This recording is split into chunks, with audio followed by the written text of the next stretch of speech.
کہ اندھیرے میں مولا علی بادشاہ آپ حضور کو حالت سجدہ میں عبد الرحمن ابن ملجم نے ضرب لگائی تھی بے شمار،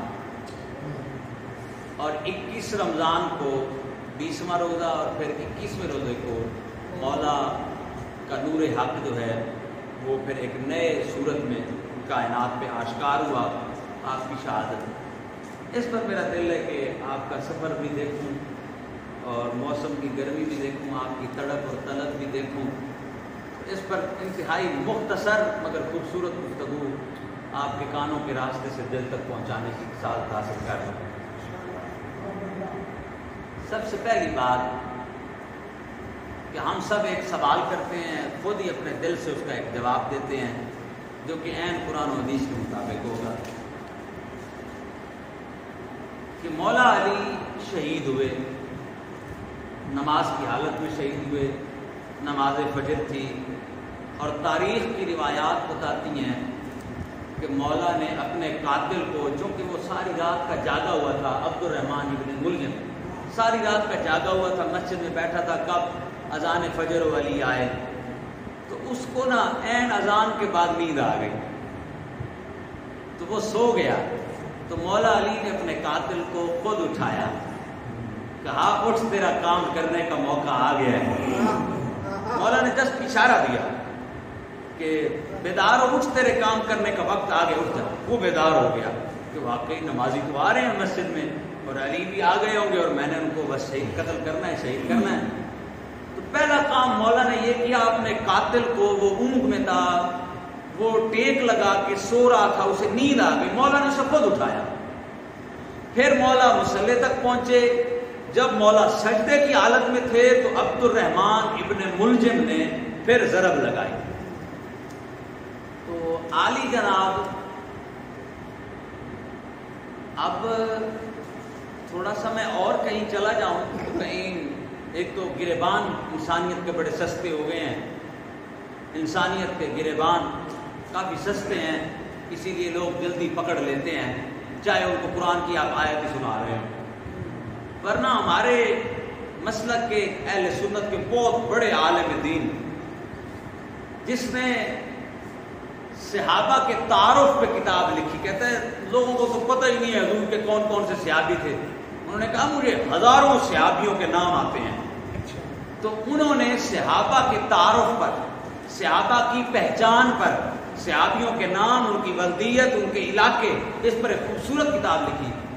تو وہ 3772 نمبر صحابہ کی گنتی کرتے کرتے جب وہ پہنچا ہے نا عالم دین 3772 پر، تو وہاں پر اس بندے کو اس نے صحابی رسول لکھا ہے کہ عظیم صحابی رسول جن کی نمبرنگ میری کتاب میں 3782 ہے، جناب عبد الرحمن ابن ملجم مرادی، مراد قبیلے کا، قاتل المومنین، امیر المومنین کا قاتل، اس کا صحابی نمبر ہے 3772۔ اور یہ اہل سنت کی بڑی زبردست قسم کی کتاب ہے، شروع مارو، ٹھیک ہے نا؟ چلیں، میں نے کہا تو میں اس طرف چلا گیا نا تو میری بات کوئی نہیں سنوں گا، میرے گریبان تک لوگوں کے ہاتھ آنا شروع ہو جائیں گے، تو چلے میں بات تو کر لوں کم از کم پوری۔ تو عبد الرحمن ابن ملجم اس نے جب وار کیا تو مولا علی حالت سجدے میں تھے۔ اب اس پر ایک خوبصورت بات ہو جانی چاہیے، سوال اب اٹھ رہا ہے کہ یہ کیا بات ہے، مولا کہ جس کے گھر پر شہادت کھڑی ہو کے خیرات مانگتی ہے، اور مولا شہادت جیسی نعمت کو بھی اتنا نواز دیتے ہیں کہ مولا علی کا چچا جو کہ رسول کے بھی چچا ہے، مولا علی کے چچا جناب سیدنا امیر حمزہ شہید، مولا علی کا سگا بھائی جناب حضرت جعفر طیار شہید، مولا علی کے 7 بیٹے، 9 بیٹے، 13 بیٹے، 3 قول ہیں، مولا علی کا چچا، مولا علی کا سگا بھائی، مولا علی کے 7 بیٹے مسلم ہر ایک کے نزدیک، 9 اختلاف میں، 13 پھر اختلاف میں، 13 بیٹے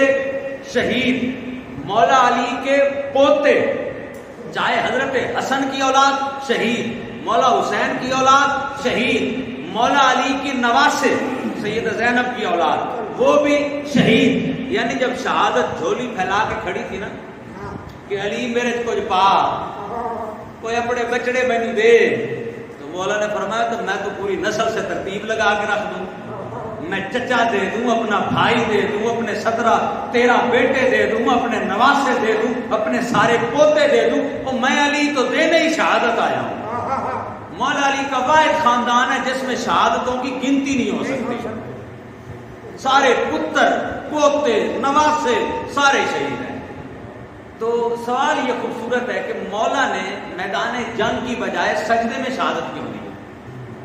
باقیوں نے میدان جنگ، امیر حمزہ میدان جنگ، جعفر طیار میدان جنگ، مولا حسین میدان جنگ، سیدہ زینب کے شہزادے میدان جنگ، مولا حسین کے شہزادے میدان جنگ، مولا حسن کے قاسم میدان جنگ، یہ سارے جنگ میں ہیں۔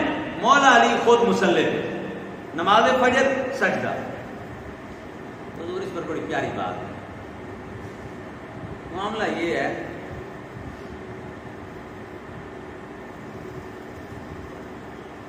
کہ ایک بات تو وہ ہے جسے کائنات کا تھوڑی سی بھی عقل رکھنے والا ہر شخص جانتا ہے، جس کو کسی ملک کے ڈاکو کی شجاعت کا پتہ ہو، میں نہیں سوچ سکتا کہ اسے مولا کی شجاعت کا پتہ نہ ہو۔ جو کسی ملک کے پہلوان کی بہادری کے قصے تو سنتا ہو کہ وہ جاپان کا انو کی ایک پہلوان تھا بہت بڑا، جس کو ہمارے پاکستان کے جھارے نے ہرایا تھا، تو جاپانی پہلوانوں کی شجاعت کا جس انسان کو پتہ ہو اور وہ مولا علی کی شجاعت سے واقف نہ ہو، پھر عجیب ہی اس کا نالج ہے، عجیب اس کا علم ہے، عجیب اس کی معلومات ہے۔ تو یہ تو ہر بندہ جواب دے گا جی وہ بہادر اتنے تھے، وہ شجاع اتنے تھے مولا علی، جرأت تھی کسی کی کہ جنگ میں سامنے آ کے وار کرے اور علی جیسے کو شہید کر لے؟ یا کسی مائی کے لال نے کے اندر اتنی پاور نہیں اور ماں نے ایسا جنا ہی نہیں ہے جو سامنے آ کے علی پہ وار بھی کر لے پھر علی کا سر بھی جدا کر لے؟ یہ تو کسی میں اللہ نے جرأت رکھی نہیں ہے، تو میدان میں تو ایسا نہیں ہو سکتا۔ میں کہتا ہوں ہاں بالکل ٹھیک ہے، لیکن میرا علی ہے جو اپنے بیٹے میدان میں کٹوا سکتا ہے، اپنے حسین کی گردن میدان میں، تو خود بھی ایسا کر دے تو کوئی حارث تو نہیں۔ اللہ کی راہ پہ گردن دینی ہے نا، تو تھوڑا سا دشمن کو بندہ موقع دے ہی دے کہ لے تو بھی میرا سر قبول کر۔ حسین نے اپنا سر دیا یزید کو کہ نہیں دیا؟ اور بیعت تو نہیں دی، ہاتھ تو نہیں دیا، اور سر تو دیا ہے نا۔ تو جب مولا حسین سر کٹوانے کو ریڈی ہے، تیار ہے، تو مولا علی بھی ایسا کر دیتے تو ان کی جواں مردی پہ کوئی الزام بھی نہیں تھا، ان کی بہادری پہ کوئی شک بھی نہیں تھا۔ جو ہزاروں کو مارے اور کبھی اللہ کے عشق میں وہ اپنی جان دے ہی دے تو کوئی انہیں بزدل نہیں کہہ سکتا، تو یہ نہیں کہہ سکتا کہ میدان میں سر کٹ گیا، نہیں، بات کہیں اور ہے، ادھر جانا پڑے گا۔ یا علی آپ نے سجدے میں سر کیوں کٹوایا؟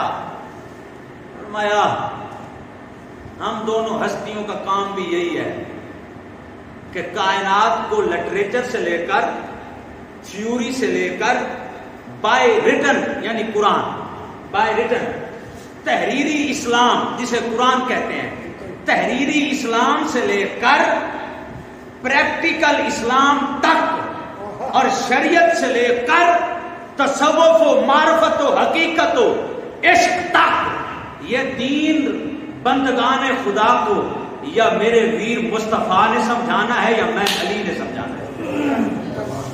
تو میں علی عشق کی ایک نئی راہ متعین کر گیا ہوں، میں علی عشق کی ایک نئی راہ متعین کر رہا ہوں کہ اگر کبھی تمہیں کسی کا سر لینا ہو، تمہیں کبھی کسی کا سر لینا ہو تو پہلے تو اپنے دشمن کو، ایک طریقہ یہ ہے، اپنے دشمن کو چاروں طریقے سے اتنا مجبور کر دو کہ اس کی گردن کٹنے پر مجبور ہو جائے، جبرن اپنے مد مقابل کو کمزور کر دو، پھر میدان جنگ میں ایک طاقتور کی گردن تم لے سکتے ہو۔ لیکن اگر یہ سارے حربے ناکام ہو جائیں تو پھر موقع تلاش کرنا جب سر محبوب کے قدموں میں ہوگا نا، پھر صاحب کا اپنے آپ پہ اختیار نہیں ہوگا۔ جی جی جی جو شہادت گواہی دیتی ہے، ماشاءاللہ گواہی دیتی ہے. بہت خوب. میں آپ کی بات لا رہا ہوں، نیٹ پر لا رہا ہوں. کہتے ہیں کہ اس کے مفہوم کو آگے بھی لے جانا ہے کہ شہادت ترجمے پر میں اس پر آتا ہوں. تو مولا کائنات نے فرمایا کہ میری ذات کو تم نے نہیں دیکھنا، میں آگے مولا کی نا شہادت کو بعد جو حکم ملے ہیں وہ سے سمجھاتا ہوں کہ علی کون تھے. ویسے شافی کو تو سمجھ نہیں آئی، میں غلط دعویٰ کر رہا ہوں، لیکن کسی حد تک بتاؤں گا. لیکن علی دوسروں کے بارے میں بتا رہا ہے، اپنے بارے میں نہیں. فرمایا تم کسی بڑے بہادر کا سر لینا چاہتے ہو، اگر میدان میں نہیں لے سکتے تو انتظار کرنا، جب اس کی گردن محبوب کے قدموں میں ہوگی سر لے لینا. کیونکہ یہ عاشق عجیب لوگ ہوتے ہیں، یہ جب محبوب کے قدموں میں ہو یہ اپنے آپ پہ اختیار نہیں رکھتے. یہ کائنات میں کئی بار آزمایا گیا ہے. علی کی نماز دیکھی گئی تو علی جب اس حال میں ہو پھر کائنات کو نہیں دیکھتا، پھر اپنے نور کو دیکھتا ہے، اپنے خالق حقیقی کے نور کے نظارے کرتا ہے، پھر بھی پتہ نہیں چلتا کہ کوئی جو مرضی کر لے. اور جب علی کا سر تھا نماز میں تو پھر عبد الرحمن جو مرضی کرے، علی کی طرف سے کوئی رکاوٹ نہیں. اچھا یہاں پر ایک بات بڑی سمجھ آئی کہ عبد الرحمن جسے ایک عالم کہتا ہے وہ صحابی تھا اور باقی کہتے ہیں نہیں صحابی نہیں رہا کیونکہ وہ دین سے خارج ہو گیا. آقا کی حیات طیبہ ظاہری تک وہ صحابی رہا، بعد میں مرتد ہوا، کیونکہ مرتد وہ اس لیے ہوا قرآن کے بقول اس نے علی جو اس وقت خلیفہ وقت تھے ان کو حاکم نہیں مانا، اور جو خلیفہ برحق کو حاکم نہ مانے وہ دین سے خارج ہو جاتا ہے. لیکن میرے استاد گرامی مفتی محمد اقبال سعیدی شیخ الحدیث جامعہ اسلامیہ کے عربی انوار العلوم کہتے ہوتے تھے کہ بخاری میں حدیث ہے کہ عبد الرحمن ابن ملجم اتنا بڑا نمازی تھا، اتنے روزے رکھتا تھا، اتنے حج کرتا تھا اور اللہ کا ذکر وہ اتنا کرتا تھا، جب عبد الرحمن مر گیا تو اس کے دل کے دھڑکن سے آواز آ رہی تھی اللہ اللہ، اس کا دل کہہ رہا تھا اللہ. یہ عبد الرحمن ابن ملجم کی شان بیان کر رہا ہوں. یہ روایت ہے کہ خارجی اتنے بڑے دھوکے باز ہیں کہ جن کے ساتھ ظاہری طور پہ اللہ کی تقدیر بھی ان کا ساتھ دیتی ہے. ان کی ظاہری نمازیں اتنی زیادہ کہ رسول ان کی نمازوں کی تعریف کرتا ہے کہ اگر تم ان کی نمازیں دیکھ لو تو ان کے سامنے تم اپنے سجدوں کو حقیر سمجھو گے. یہ رسول نے خارجیوں کی نماز کی تعریف کی ہے، اتنی عجیب نمازیں. اور میرے مرشد فرماتے تھے ہر وقت مومنوں کی تعریف نہ کیا کرو، کبھی کبھی لوگوں کو بتایا کرو کہ منافق کی کیا تعریف ہے. تو یہ میں منافق کی شان بیان کر رہا ہوں کہ آقا فرماتے ہیں وہ نمازیں تو اتنی پڑھتے ہیں کہ تم اپنی عبادت حقیر سمجھو، اور اللہ کی تقدیر ان کا کتنا ساتھ دیتی ہے کہ وہ مر بھی گیا، اس کی پریکٹس اتنی تھی، اللہ اللہ اتنی کرتا تھا، پریکٹس اتنی تھی کہ سائنس کے مطابق مرنے کے بعد جسم کے کچھ حصے جیسے انسان کی ناف، انسان کی آنکھ، انسان کے دل کی حرکت کے اندر جو ایک قوت ہے وہ کوئی کہتا ہے 3 گھنٹے تک، 4 گھنٹے تک آنکھ کی طاقت 3 دن تک باقی رہ سکتی ہے، سائنس بھی مان رہی ہے. تو جتنی دیر انسانی اعضاء اپنا کام کر سکتے ہیں، تو بخاری کی حدیث کہہ رہی ہے مرنے کے بعد بھی عبد الرحمن ابن ملجم کی اللہ اللہ کی پریکٹس اتنی تھی، اس کا دل اللہ کا ذکر کر رہا تھا. ایسے مر جائیے آپ سارے پیاس کی میں پتہ لگے یہ بندہ 1 نمبر یا 2 نمبر. یہاں تو لوگ نمازیں اتنی پڑھ لیتے ہیں پتہ ہی نہیں چلتا یہ موسیٰ ہے یا فرعون ہے. جیسے بابا بلے شاہ نے کہا ہے نہ میں موسیٰ نہ میں فرعون، کی جانا میں کون، میں بلیا کی جانا میں کون. تو یہاں تو لوگ روزے اتنے رکھتے ہیں کہ میں تمہیں بتا ہی نہیں سکتا یہ کمینہ آدمی ہے یا حضور کا غلام ہے، اس کے روزوں کی تعداد اتنی ہوتی ہے. لوگ بظاہر منہ پہ اللہ اللہ اتنی کرتے ہیں کہ امام بخاری مجبور ہے کہ علی کا قاتل مر بھی گیا تو اس کا دل اللہ اللہ کرتا تھا. یہاں مومن مر جائے ساری زندگی جیلانی مسجد میں بیٹھ کے میرا مرشد مولانا اشرف کے ہاتھ پکڑ کے کہتا تھا وہ میں کیا بتاؤں ملا تمہیں، یہاں پتہ ہی نہیں چلتا مومن کی پہچان اور منافق کی پہچان. یہاں صحابہ کو نہ پتہ چلا ہم کس بات کی بولی ہیں. یہ باتیں وہ سجا سے نہیں کی ہے. نعرہ تکبیر، نعرہ رسالت، نعرہ حیدری،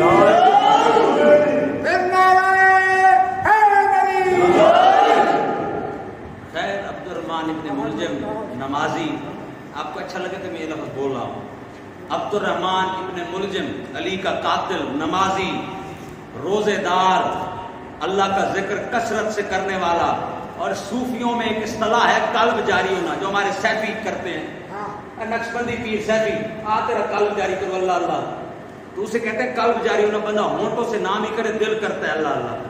تو عبد الرحمن ابن ملجم وہ تھا، اس کا قلب جاری تھا، اس کا دل اللہ اللہ کرتا تھا، نمازوں کی گنتی ہاتھ سے زیادہ تھی. لیکن ترمذی شریف، المستدرک الحاکم، ان کے اندر رسول پاک کا کیا فرمان ہے؟ فرمایا اے علی، کائنات میں دو انسان سب سے بڑے بدبخت ترین ہوں گے. کتنے؟ دو انسان کائنات میں سب سے بڑے بدبخت ترین. ایک وہ، حالانکہ بڑے قاتل آئے، حضرت آدم کے بیٹے آپس میں لڑ پڑے تھے، حابیل اور قابیل، وہ حالانکہ پہلا قاتل تھا. میں سوچا تھا کہ وہ بڑا بدبخت جس نے قتل کی ابتدا کی تھی، وہ تو حضرت آدم کا بیٹا قابیل تھا. پتہ نہیں حضور اس سے مراد یہ والا لے رہے ہوں گے. وہ پہلا قاتل ہی اس لسٹ نہیں آیا. توجہ تو کرنی پوسی، وہ اس لسٹ کوئی نہیں. دنیا وہ قاتل ہی ہو گزرے جنہیں ایک ایک بندے نے ایک ایک ہزار مارے ہیں، کہ مظلوم بے قصور مارے، وہ بھی بدبختی کی لسٹ کوئی نہیں آئے. رسول فرمایا دو بدبخت کائنات کے سب سے بڑے بدبخت ہیں. ایک وہ جس نے اللہ کا معجزہ، پتھر سے نکلنے والی اونٹنی، حضرت صالح کی اونٹنی، جس کا قرآن میں ذکر ہے کہ اللہ نے اس کو پتھر سے نکالا تھا، ورنہ ہر جاندار اپنی ماں کے پیٹ سے نکلتا ہے. وہ اونٹنی چونکہ اللہ کا کیا تھا، اونچا بولو یار، تاکہ پوری کائنات سنے کہ ابو تراب والوں کے پاس علم ہے. وہ جو اونٹنی نکلی تھی کدھر سے نکلی؟ پتھر سے. اور جو چیز عجب طریقے سے اپنے آپ کو نمودار کروائے، جو عجیب و غریب طریقے سے ظاہر ہو، اسے کیا کہتے ہیں؟ معجزہ. جو عقل کو عاجز کر دے وہ معجزہ. اور وہ اونٹنی اپنی ماں کے پیٹ سے نہیں آئی، وہ آئی ہے پتھر سے. تو وہ کیا ہے؟ اونچا بولو، اللہ کا معجزہ.